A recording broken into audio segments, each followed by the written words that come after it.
Guys, okay, welcome back again for another video. Pasensya na kung hindi naka-upload last week kasi may mga personal na issues nga. Okay, so ngayon babalikan natin yung percentage, base, and rate. So if you do not have any formula for this, meron ako. So bilog lang tayo ng circle. Okay, paghati natin, tatlo yan percentage, base, and rate. So hati mo, this is percentage, so this is base and rate. Okay, so halimbawa ang tinatanong is what is 40% of 75. So this is percentage. So percentage, ito P is equals to ito din sa baba. Okay, magkatabi siya, so magiging siyang base multiplied by rate. Okay, so ito multiplied base saka rate.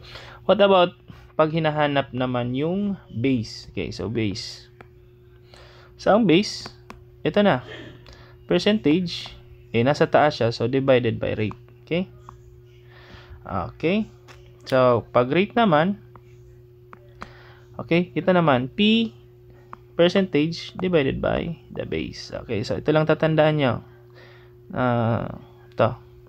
itong division na to, P, nasa taas ang P kasi ang P is equals to base times rate.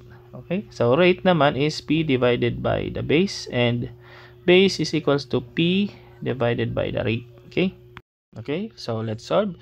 What is 40% of 75? So this is percentage ang tinatanong. So percentage is equals to base multiplied by the rate. Okay, so what is the percentage? Yun yung hinahanap. What is the base? The base is 75. Yun yung base, 75.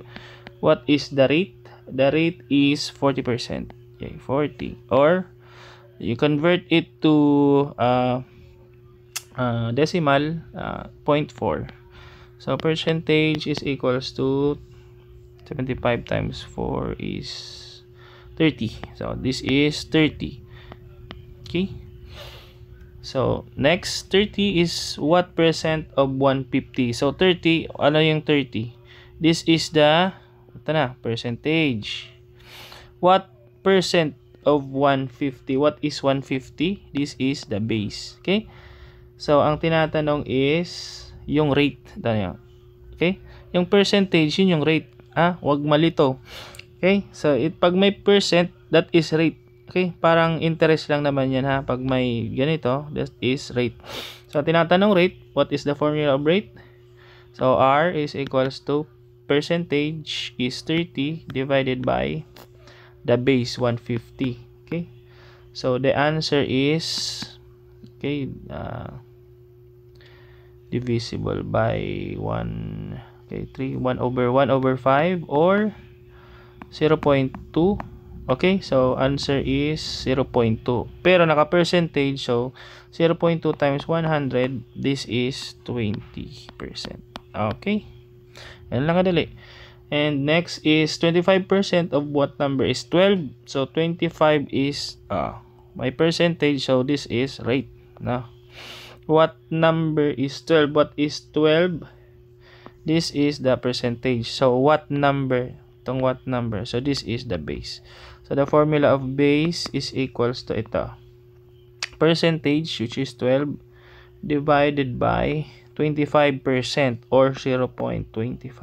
Okay, dapat consistent ang units, hindi dapat naka-percentage, dapat naka-decimal siya. Okay, so B, 12 divided by 0.25 is equals to 48.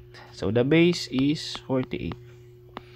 Okay, so next, 70 of what number is 63. Okay, kayo na mag-answer nito and ano nyo lang sa comment section, what is the answer. Okay, okay, sa comment